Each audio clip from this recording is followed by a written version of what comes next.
Hey there, what is going on, everybody, and welcome to another week's worth of Dude, Have You Heard This? The music show where a bunch of friends sit around and chat nerdy, geeky things about music, albums we feel that fell right under the radar. I'm your host, as always, the King of Chaos, Logan Black, although you're probably checking this out on one of my personal social media pages. With me, as always, is Johnny Torres and Scotty Cerriti. Say hello, guys.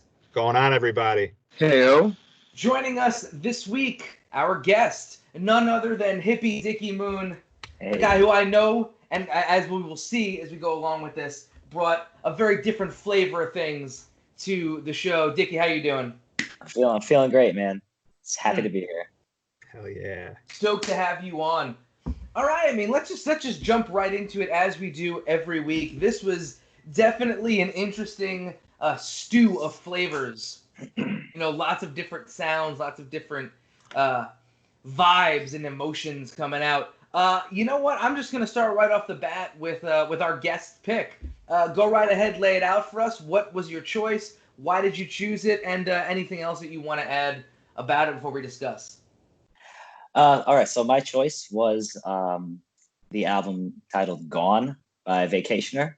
It was released in 2012, and that was their debut record. I heard this probably right about when it came out. It was their only record at the time, and just really, living in Connecticut, it just really made me feel like I was somewhere else in California or something like that. So whenever I was down, just pop this on, pick me right up. I think that's the vibe that comes out immediately. I mean, you said it best. It definitely is like a chill, palm trees, West Coast, driving a convertible with the top down type vibe on this album.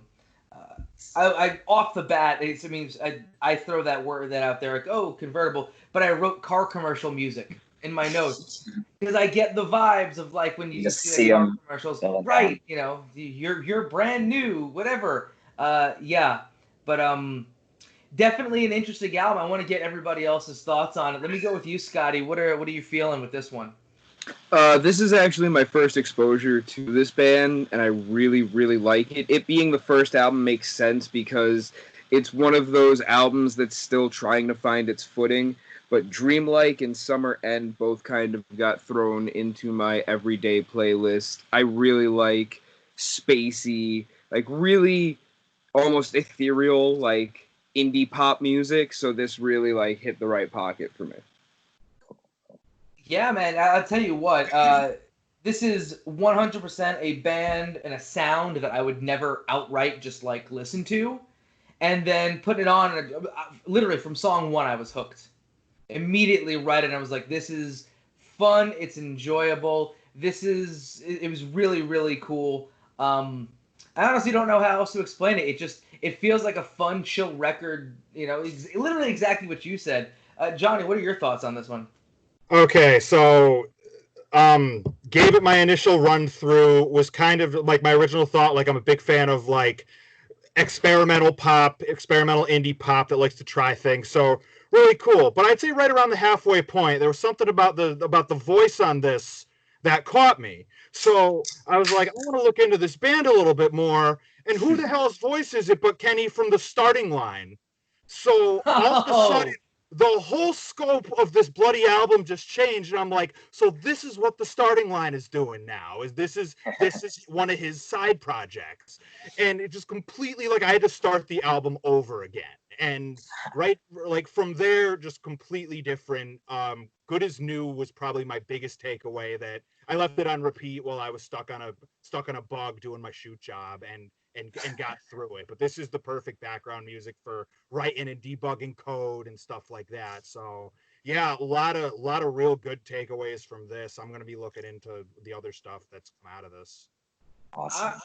I'm really stoked to hear that this is a dude from the Starting Line like that. Because again, you know me, I usually like if I hear something or there's a specific sound that clicks, I'm like, all right, I gotta look into like what the little details of this band is. And I didn't for this one because I just literally I heard something completely new and I was like, all right, this is new, it's interesting, let me just absorb it. But that is dope. I put down in my notes because this is the kind of stuff that my tag partner Chris Benet plays at like 1 in the morning as we're like everyone is wiped out in the car driving back from a show. But this is like the kind of like synthy indie pop that he listens to, and I gotta turn him on to this if he doesn't already have this on his playlist, which he's a big nerd like that. I'm sure he does, and it's starting. If it's the dude from Starting Line, he's definitely at least heard of this. Right. And it's cool because it started this trend where the lead singer of the emo band Boys Like Girls went on and started another side project similar to this called The Night Game. And but it just seemed to start this really interesting trend of like emo and pop punk singers trying their hand at experimental pop, and it's a really cool trend. I was gonna say my original choice for this week before I was just like, because nobody knows what the group chat of this is, but off the bat, Dicky had asked like, what is the styles, like how are things, how weird do you guys get? And Scotty had said the one thing that we have not done is more like electronic music. So I had like 2 electronic albums on my list. One of them, which I don't even think I'll get to at this point, so which is why I'm mentioning it, is the band Black Audio, which is the side project of the singer from AFI, Davey Havok. Yep. It really does seem that like punk and pop punk bands, the singers get together and they just, we're gonna make this experimental, interesting indie pop. And it feels kind of cool that like he's not just the only one doing that. And not the only one that I can nerd out about. Well, I mean, you think about it. Kenny wrote about this project, and he said, "I got tired of screaming my lungs out every night." And who can argue with that? It really is. It's the route of like I think everybody in punk and hardcore, once they learn to play their instruments and they start making money, it's like, why am I angry? Not to take away guys like Roger from Agnostic Front or like Freddie Madball, who have remained angry for like 30 years. That's cool too. But after a while, some people, Jeff, it's just like, I'm sick of singing about hate. Yeah, I thought this was a really dope pick, and for me, this is going immediately into like the video game album section, which is whenever I'm playing video games, this is going through instead of listening to the same Tony Hawk soundtrack 1,000 times. Go right ahead, dude. Yeah, one fun thing about that Starting Line fact is that when I heard this band for the first time and started, sending it to all my friends, oh my God, you gotta hear this. One of my friends in particular was like, oh my God, I recognize that guy. He's from this band, The Starting Line. And I've never heard of that band. And to this day, honestly, I've never even dove into that, discography. So I probably should. It's certainly a different sound. I'm sure. Yeah, I'll be ready. For the rest of you guys, any other questions, comments, concerns, or feelings about this one? Alrighty then, so we're going to move on to Scotty Ceriti's choice, which I've got a lot of notes for, but I'm going to let Scotty intro this one. Go right ahead, man. Hard Left Turn again this week. I went with Dead Cross, which was the first album by hardcore punk thrash thing supergroup Dead Cross, led by Mike Patton of Faith No More, featuring Dave Lombardo from Slayer on the drums. And there were 2 kind of like side projects that I had kind of like followed since their inception. One of them was Crystal Fairy, which had Terry from Les Butcherettes and King Buzzo from the Melvins in it. And this, because I am a huge mark for anything Mike Patton does. Doesn't matter what he does, he could be doing a voice in a video game, and I'm all over it. Really fast, 24-minute, just assault on the senses. Really quick Bauhaus cover thrown in there with Bela Lugosi's Dead. This record is better than it had any right being, just based on the members of the band, and I thought this was awesome. Yeah, man, again, I go through it every week. Y'all know my deal. If something kind of sticks out to me, I gotta look back and do my research on this. And literally, as I'm listening to, I think I got to like song 3, and I wrote down, we've got elements of Slayer, Mr. Bungle, and Devin Townsend. Which, again, when I actually looked this stuff up, like you said, Dave Lombardo from Slayer, whose drumming really stands out as the Slayer drums. And then, members of Fantomas, which, is Mike Patton. And I also written down, I was getting Dillinger Escape Plan with Mike Patton vibes, but this is all before I found out he was part of this. But let me throw it to you guys. Johnny, what did you think of this one? The Dave Lombardo thing was a fun surprise. I started listening to this having not like no idea that it was a supergroup or anything like that. So like the Mike Patton thing it didn't even click at that point. I was just like, these drums are really good. I'm curious who this drummer is or if he's done anything else. Oh, it's Dave Lombardo. Okay. Well, that explains a whole lot. And then like, oh, and Mike Patton's here too.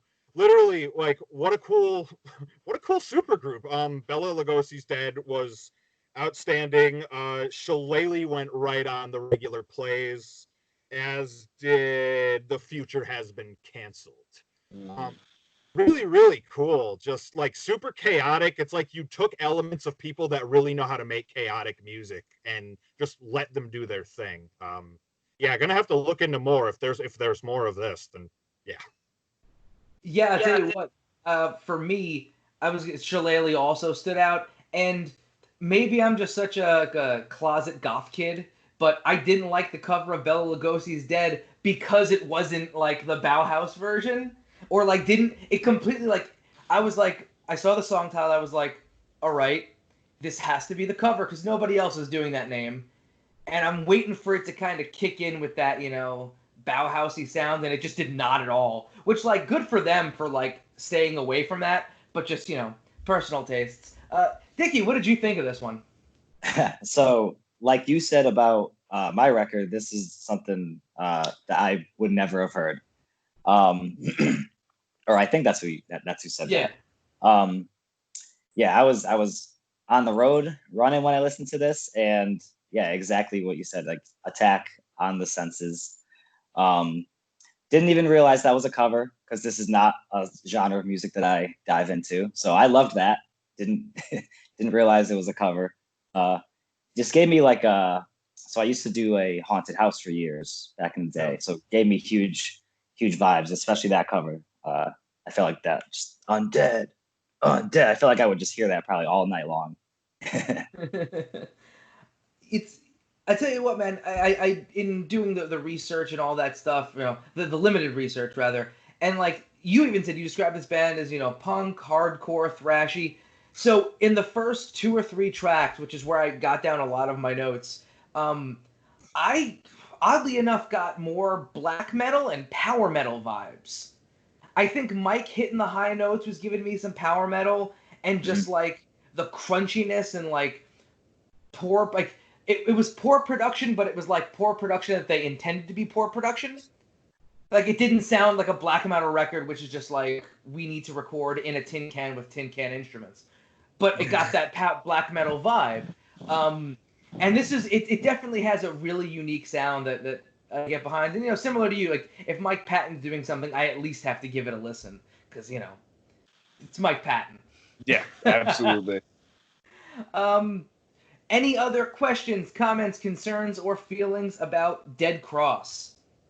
Currently one of 3 projects that Mike Patton has in the studio recording new music. Just throwing that out there real quick. Mr. Bungle, Faith No More, and Dead Cross are all in the studio right now.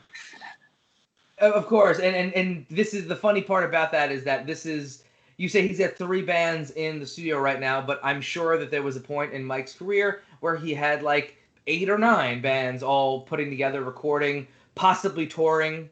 I ran into him and fucking what's his face from the Melvins on the street, 23rd Street and Broadway in the city once. I think they were just like they were probably playing Irving Plaza that night, and I was just walking like, oh, that's interesting. But that makes sense. Right, New York City is dope like that. All right, let's move it along to, again, we're just making really, really jagged turns everywhere. We're going to go with Johnny's pick right now. Lay it on us, man. What did you pick and why? So this week was Waves by Moving Mountains. Moving Mountains was a band I kind of just stumbled across during the days of Last FM. And during my Minus the Bear listens, and I would always like, what other bands are out there like this? And Moving Mountains was one of those recommended by Last FM. So like strictly by twist of fate, stumbled across them. Pneuma was the first album I heard by then, which is the one preceding Waves. Also outstanding, definitely worth a look. But Waves to me is like a masterpiece that I don't think like ever even hit the edge of a radar, let alone being on the radar. Like they never got any sort of like their touring at best was regional for the most part. They never did anything nationwide. Um, like they changed their sound up a couple years later, and I don't know, like they never found it again after Waves. Waves was just like a once in a lifetime album, I think.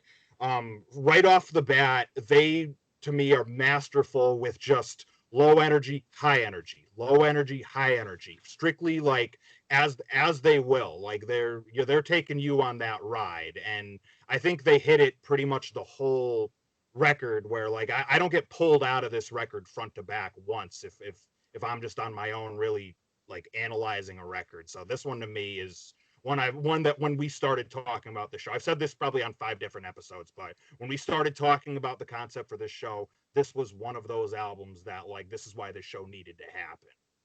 Yeah, man. I think that's why we all create that list of because there's so many, and being like music nerds, because I know I've talked to Scotty, I know I've talked to you, Johnny, about like just at wrestling shows randomly when we're talking about music, and then we're just like pop pop pop, and there's just so much to get at, and it really is.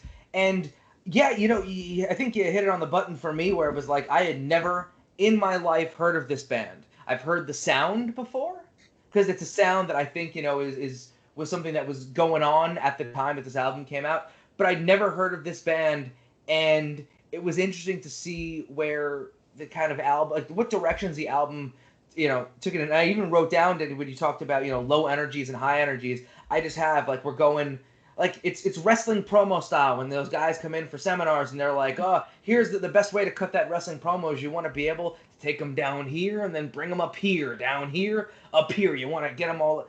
I was getting that a lot on this record, and that was pretty dope. But let's open this up. Dicky, what did you think of this one?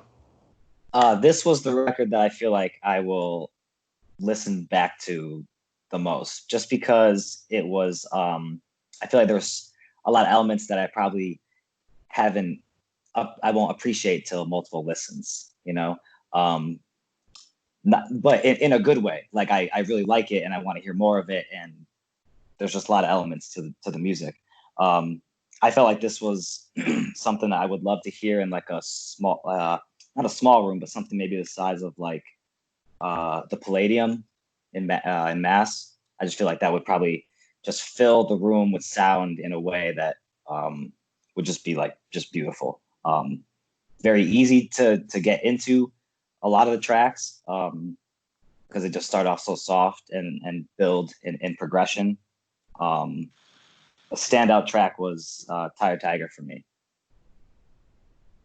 Yeah, I mean, I think you said something that I don't think we've heard here on the podcast, the video pod, whatever this is. It's a the podcast, show. I think. Yeah, sure. It's whatever you guys want it to be if you're watching.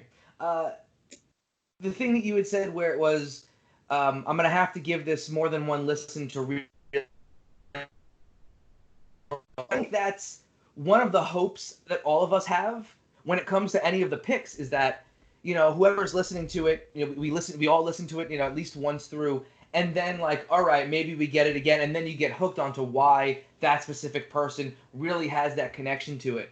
So that really like stuck with me where I think that, like I said, Dead Cross was an album where like I can listen to that anytime and I can pick tracks out. But your album, Dicky, and Johnny's pick are both ones that I'm going to have to listen to more than once to kind of genuinely absorb what the entire feeling of the album that band wanted me to feel. It meant to be one. Yes. Scotty, what are your thoughts on this one? I don't know how I never heard this band because everything that they do hits at a very particular pocket of my music taste that, like, listening through the record, I'm like, oh, this kind of sounds like the Deer Hunter. And then you go back and you realize, like, all right, so Deer Hunter kind of was doing it first, but they're doing it better. They're doing it with, like, Dillinger Escape Plan polyrhythms and just throwing you into, like, this completely different sonic atmosphere than all of the other, like, new prog bands were really doing. You'll usually get, like, Like if you listen to a Deer Hunter song, you'll get one song that sounds one way, you'll get another song that sounds another way, and another song that sounds completely different. That was all in the span of one song on this record. Standout track for me, Tired Tiger, was really good, and I also really like Furnace Woods. You know, the album came out 9 years ago. Yeah. And I feel like at the time, I never would have enjoyed this because I honestly, like, my mind wouldn't have been open enough to really, like, kind of absorb this. Now, I could sit back, I could enjoy it, I could respect what they were trying to do. The song that hooked me, and I wrote down the album, it didn't hook me in until we hit Once Rendering. For some reason, that song jumped out to me. I'm like, all right, I'm getting this now. Because, you know, again, sometimes for me it takes a couple of tracks to really suck me into what's going on, especially if it's not like... So music for me is all about energy. I know I've said this before. It's, you know, if I'm looking to just chill, I want an album that's going to give me that chill energy. If I want to punch holes in walls, I want an album for that. I was trying to find the energy, and I got it in Once Rendering, and I was just like, it was beautiful from then on for me. Any other questions, comments, concerns, or feelings about Moving Mountains Waves? And for a bonus there, they actually did a small EP right after this came out called New Light that has a couple acoustic tracks. It's 4 tracks long. 2 of them are off Waves. 2 of them are off Numa. So give yourself a little Easter egg if you have a couple minutes. Yeah, I'm definitely going to check that out because I was not getting like acoustic vibes from this. This sounded very like spacey and like there was a lot of sounds coming together sort of to be able to like chop that down into its most pure form. That's stuff that I'm going to appreciate. It's awesome. Love it. All right. With that said, we are going to move on to the final pick of this week. That would be my choice. Again, I'm going to reiterate that Dicky had come in and asked, like, what kind of sounds are you guys working with? What are you doing? So I wanted to go with a genre of music that we kind of sort of haven't touched yet or hadn't. And I went with digital style music from a band called Atari Teenage Riot, the album Delete Yourself, which came out in 1994. This is a band from Berlin, Germany. They are... for lack of a better term, super duper lefty anarchists and really, really pull together all that punk rock energy in terms of just being very, you know, anti-government, anti-fascist. And it comes off like from the bat, literally with every single song where you're getting screamed at. I personally am not a huge fan of like music that's created digitally just because it's not something that I grew up on. But this sucked me in because, like I said, I'm all about energies. And these guys, all the sampling they were doing, whereas like a lot of old school hip hop, I could appreciate the samples now. But, you know, as a, you know, young kid growing up in New York and listening to like, you know, Biggie or anything else, it's like, I couldn't appreciate all the, you know, the James Brown stuff that they swiped or, you know, all the Motown stuff they swiped. But these guys, Atari Teenage Riot, were taking samples from like Slayer and the Misfits. And it was like, ooh, okay, we're going to sample bands that I wear t-shirts of. I mean, I can gush over this as we go along, but I want to open it up to you guys. Johnny, what are your thoughts on this one? I'll tell you, man, before I even played the album, I could figure out what they were about pretty quick. When I saw Cyberpunks Are Dead, MIDI Junkies Start the Riot, I'm like, okay, so I think I'm heading into like Jet Set Radio, Shin Megami Tensei territory here. Like, and I was not far off at all. Big fan of any semblance of like weird cyberpunky stuff. I'm a sucker for all that. So this whole thing was like really right up my alley, which says a lot because for the most part, I'm really, really picky about electronic music. when the dubstep reimagining started happening, like I was not on board at all. I was in high school at the time, and I started such a grudge against electronic music for me. It was really disappointing. I had to crawl back into playing my Super Nintendo and listening to Donkey Kong Country soundtracks to feel good about electronic music again. But fortunately, when I saw you lay out this album and I saw it came from '94, I knew we were in safe territory. So, yeah, real fun trip to cyberpunk roots from when I was way younger. Definitely going on a regular play. No surprise that they're from Berlin, Germany. Yeah, really, really fun run here. Yeah, I was gonna say I'm very much in the same boat as you, where like I'm super picky with my electronic music, and also like I swore a lot of it off in high school for me. But like my high school was more like the rave scene, so like all the rave kids who used to hang out with us because we all wore the same type of funny baggy pants. I rejected all that and stayed to my angry screaming music. But this one was one of the ones that I think I was like, all right, I could enjoy this kind of stuff. Dicky, what are your thoughts on this? This one was wild.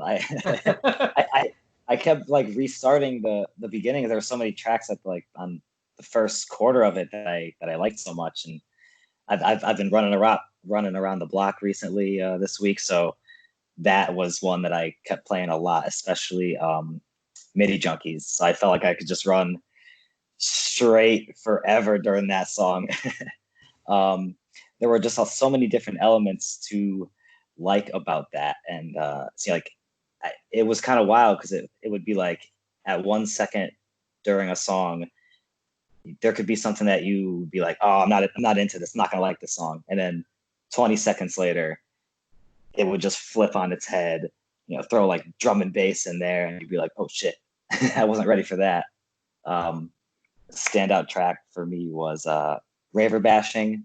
I loved that one. And then Sex, that song was like so much different than a lot of the other ones and just very like atmospheric. And I just got lost in that one. It was only 3.5 minutes in it, but it felt like, I don't know, it felt much longer just because of the vibe of it. Yeah, I mean, again, talking about vibes, I feel like a lot of these songs kind of find their way into each other, especially later on in the record. Where I think the first, I'd say 5 or 6 tracks stand out. Like there's a start and stop on them that I really feel have different sounds. But a lot of the later stuff, as they start to mess around, to me, kind of flows into each other, which is, I think, a cool change of pace. Interesting note that I just learned today. So this album came out in 1994, and it came out in Europe only. Until now, see, of course, now I'm going to blank on it because of brain damage. But one of the members of the Beastie Boys happened to catch wind of this band, and they happened to like the record, and they were like, all right, what am I going to do? I'm going to release this on my record label. And they did, and they changed it to Berlin Burn, which you could see on Spotify. It's kind of, it's a compilation of stuff, but like it was released in the States 3 years later by one of the members of the Beastie Boys. I thought that was a really cool note. This was something I would have loved to see live. I would have loved to have been there live. I mean, I definitely want to talk about the live stuff. I want to throw it to Scotty first, because then I have notes about their live performances. Scotty, go right ahead. What did you think of Atari Teenage Riot?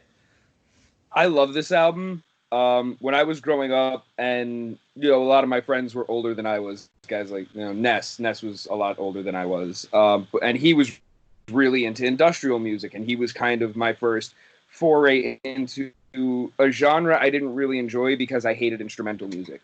So a lot of the electronic stuff I heard was instrumental and no words, and I was there for lyrics and energy, and industrial had it for me. So I found this record years ago, and I've loved it from day one. Like Dicky said, there are songs that'll start, like Speed is the biggest example, I think, that starts one way and then kind of turns itself on its head and is just like, I gotcha. And Cyberpunks Are Dead, as mentioned, is one of the best like songs we've heard this week, not just on the album. Super good album. That's dope to hear. I know, yeah, Dickie was talking about seeing these guys live. There is footage I mean, as there is for anybody, but on YouTube there is specifically footage of them in what appears to be the center of this massive march, playing a show, and riot cops are there, tear gas canisters, they're beating on protesters, and this band is just fight, start the riot, start, and it's just like, talk about energies, man. And I feel like an album like this is so important right now in the age of people really just trying to hit the streets and make some positive change. I almost put the song Kids Are United on the playlist, just because I'm an aging punk and that's a cover. But really, like, I feel like in the age where a lot of our music comes out digitally, at this point, like, a lot of the musical geniuses are not with guitars or drums or basses right now. They're sampling, they're putting things together.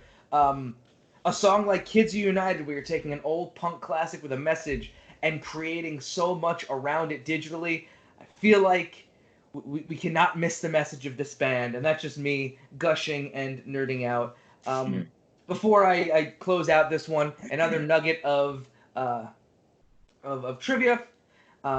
They got the name Atari Teenage Riot based off Teenage Riot was a song, but Atari because what they used to make the sounds early on was an Atari computer. So I thought that was really dope to find out. Any other questions, comments, concerns, or feelings on Delete Yourself? Cool. Let's move it on to the question of the week, which I am very, very, very excited for. We've gone into detail here about a lot of interesting likes and dislikes, favorites and not so favorites. But the question of the week this week is, what is the worst band or worst live band that you have seen? So I'm going to start out with our guest, Dicky Moon. Lay it out. What was the worst live band you have ever seen? So, I'll be honest, can't tell you the year it was, but the worst live band I have ever seen was Disturbed. What about them stood out as the worst band live to you? Because it's fun note, Disturbed is the band I've seen live 3 times, and I never once paid to see them live. Go ahead. Well, that's good. So I feel a little unfair because I have seen them twice. First time, I was pleased with the show. I felt like it was good. And then the second time, I don't know. It was basically the lead singer. His inability to sing and hit the notes needed for his songs completely ruined the songs and just exposed how basic the music is. Like, it really needs that like crazy, or like he's kind of got like this one of a kind sound. So without it, it's just the music. I think nobody in the world has ever explained Disturbed better than Dicky Moon has right now. I got heat Disturbed.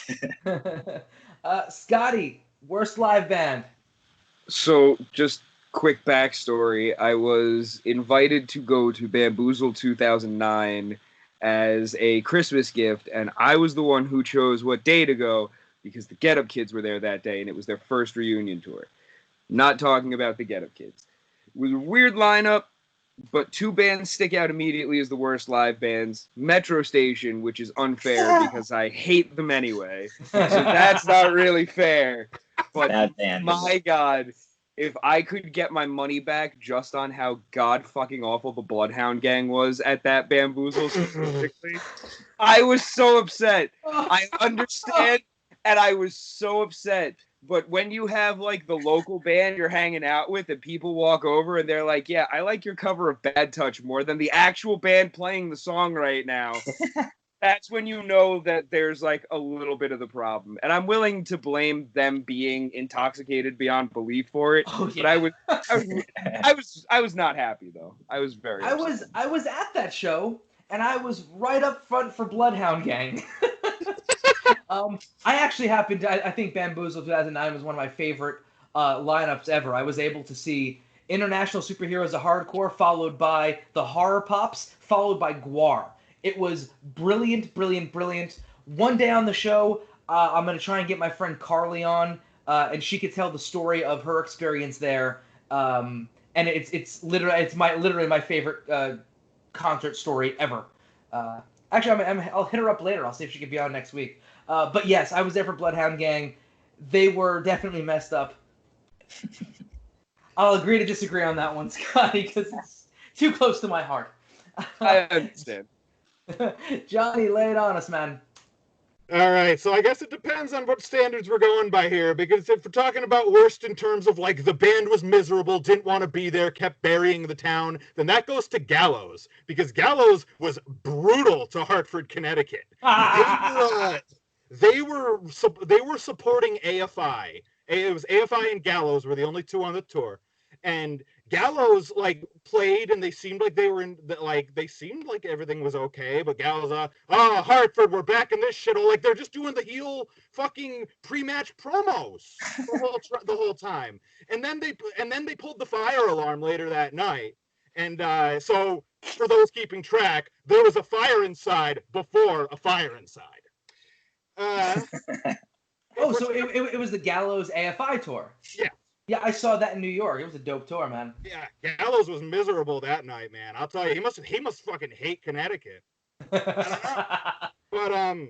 But in terms of worst sound, probably Marilyn Manson. It was Mayhem Festival, and it was outside, and it was terrible. So, like, maybe Marilyn Manson's just more of an indoor type act. In which case, the band that doesn't have an excuse is the Human Abstract, because you sounded like shit, and you were playing with other bands that had every right to sound worse than you, because Trivium was there, and you knew Trivium was going to drop the ball at some point, and you still managed to be the worst act of the night.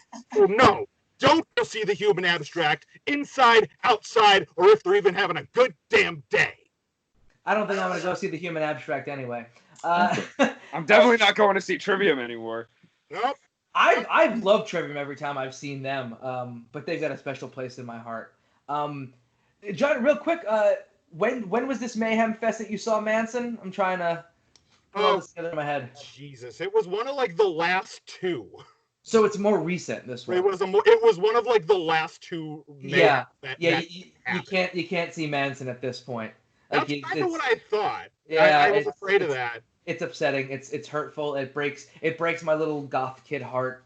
When you see all the cool videos of the stuff he was doing in the 90s, you're like, man, where's that?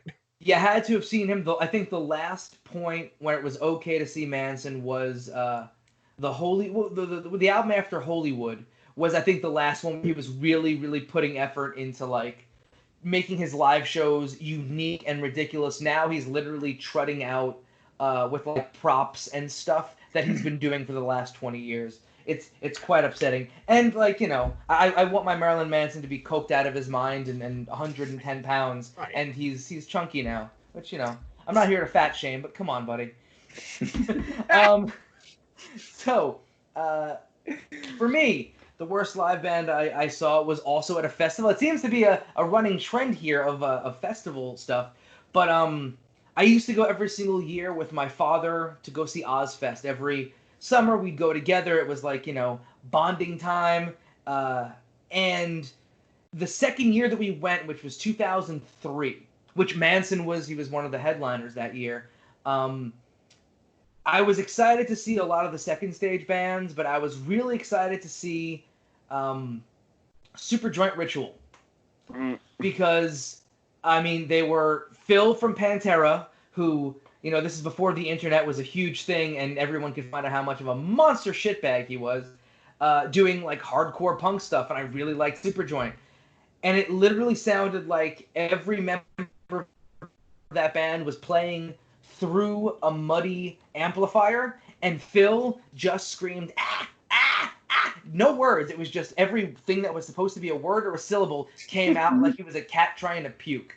It was legitimately one of the worst things I had ever seen in my lifetime, and it was embarrassing, with a close second to Phil going to Papa Roach at Ozfest 2001. Not that they were not that they were that bad. They were like not a bad live band, but the crowd was not into them, and the singer, his name, you know, leaves me right now. Papa, go on. Yeah, Mr. Roach. decided he was gonna go, yo, all y'all in the seats, fuck you. The real motherfuckers are the ones in the grass. If you know the PNC Bank Arts Center, Scotty, you're from Jersey. There's a section of grass, a section of seats. So he buries us in the seats, puts over everybody in the grass, and it was raining. So what did the grass people start to do as soon as Mr. Papa Roach left the band? Well, they decided they were just going to throw mud at us. So all throughout Slipknot's first set, Slipknot 2001, which was the fucking time to see Slipknot, I'm sitting there getting pelted nonstop with grassy mud. So yes, Superdrunk Ritual at number 1, close second being Papa Roach. Before we get out of here, guys, let's hype the social media. Johnny Torres. At The Concept JT on Twitter and Instagram. Johnny Torres on Facebook. Scotty. At SC Ceriti on Twitter and Instagram, and you people can't be trusted with my Facebook information anymore. Dicky. I am at Hippie Dicky Moon all over the place. And for me, it is King of Chaos NYC on Facebook, Twitter, and Instagram. And if you're checking this out on the YouTube page for the Year One Wrestling Podcast, you should be subscribed because there's new content literally every other day. I've got something going up. And then subscribe to the podcast. Literally, it is every single place that you can listen to a podcast. For myself, for the guest, and for my normal co-hosts, take care, guys. Thank you for checking out. Dude, have you heard this? And see you next week.